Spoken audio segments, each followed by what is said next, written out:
Hey y'all, my name is Lexi and I wanted to make a video talking about negotiating. Now the reason why I bring up this topic is because I recently have been interviewing for jobs and it has been really difficult for me to negotiate. Now where does that come from? Is it because I'm a woman and I hate to throw gender roles in there? But that is a thought that I really was struggling negotiating for a higher salary. Now one of the first things that came to my mind was the statistic that women make 78 cents to every dollar a man makes in the work world. Now, I did look into the statistic. Is this true? Yes, statistics still show this. The gap had in 2013 among full-time and year-round workers, women were paid 78% of what men were paid. That was in 2013. The statistics show that it's continued through every state, and it's actually even worse for women of color. Now, I'm Hispanic, so I am part of the minority population, and I don't want to contribute to the statistic. So I want to make sure I'm negotiating. Now, let me make something very clear. It is common that people think that negotiation is the only reason why women are making less and blah, blah, blah, blah, blah. The truth is, an economic course, I remember learning about this, and I did just verify it through the Institute for Women's Policy Research. It said that pay equity may be affected by the segregation of jobs in those gender roles. So in other words, women may be taking jobs that are already pay less than the positions that men are taking that are paying more. And that may have a lot to do with the reason why they make we make 78% of what a man makes. The pay equity may be a reflection of the positions we're taking. Anyways, I want to talk about, though, the importance of negotiating.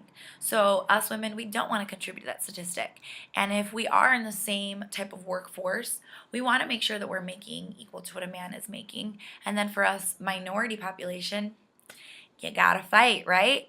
So a couple tactics. I was looking at YouTube videos. I was looking at all over there. And a lot of them I was like, I don't really know if that's going to work. So I'm going to talk about from a personal perspective. This isn't an end-all be-all, but it is a personal perspective that I hope can just offer some insight. One of the things that I read was do not take the first offer. That's hard. When someone sends you an offer letter, you just want to be like, okay, I'll take it. And then, but can I have more? I don't know. Can you add this on there? Can you pay for my relocation? But it's hard to not sign it and accept it. I think that when somebody has sent you an offer letter, the ball is now in your court. The ball is now in your court. You are no longer playing defense. You are on the offense. What I mean by that is that just send an email. So I did just send an email. Oh, so nerve-wracking. I wrote, thank you for the offer letter, but there's a couple things I wanted to clarify. One, during my interview, we talked about this. That wasn't in there. We talked about this amount of hours. Are we going to stick to those amount of hours? So making sure that the things that you want are in writing. So before you sign off, make sure the things you want are in there.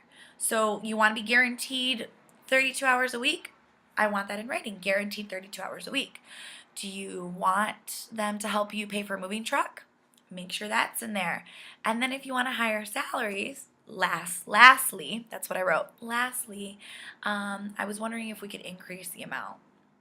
I was wondering if we could look into, this is how much I currently make. Can we increase can we increase the amount that you're offering? Now, I'm just going to be 100% honest. That was really hard for me. My mom and I were talking on the phone, and she's like, you need to ask. You have to ask.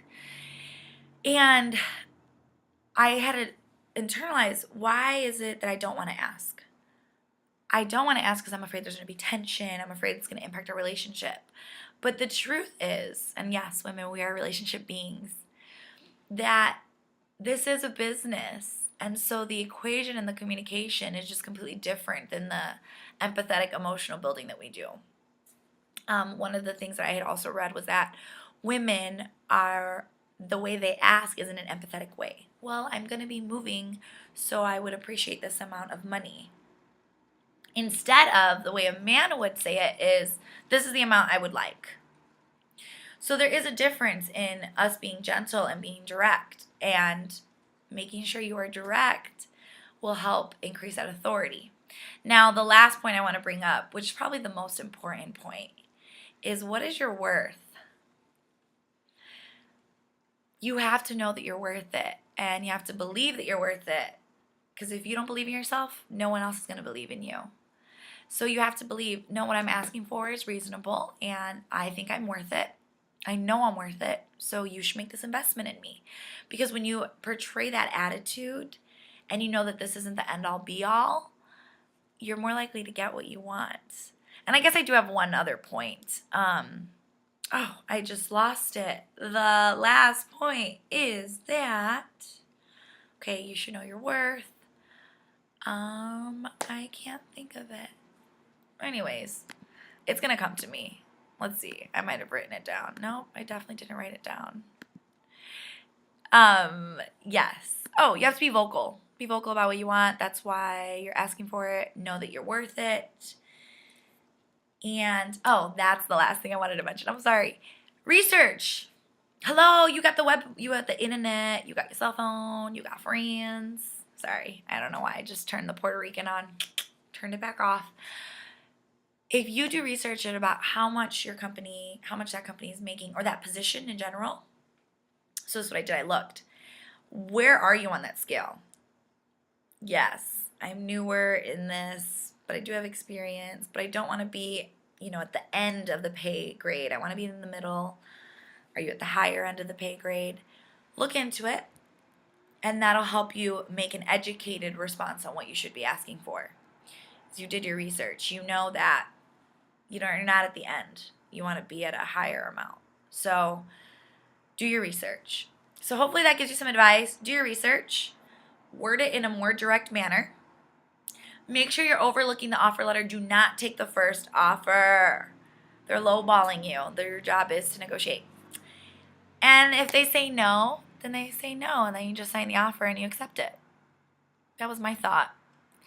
I don't think anyone's going to take it away if they already offered it to you. So I don't know why I just did such a long video about this topic, but I just feel like, hey, to us women, we need to share things like this. I'm not against you, I'm for you. I think all of us women, we need to stand together. We need to fight for each other, and we need to work towards having a smaller gap of pay decrease. Of pay. Yeah, a smaller gap. The gap shouldn't be that large. So whether it's that we're taking lower paid jobs or that we're not negotiating, regardless of whatever it is, negotiating for a higher salary is hopefully going to be a part of the solution to minimize that gap. So I wish you luck. If you have any questions or you just want to chat with me, shoot me an email, shoot me a message on Facebook, or on any of the websites or any of the things I do. My name is Alexis Rosado, and I wish you a ton of luck. To my family, friends. You're my friend. If you're watching this, you're a friend because you kind of know my life. Anyways, toodles. Have a great one. Mwah.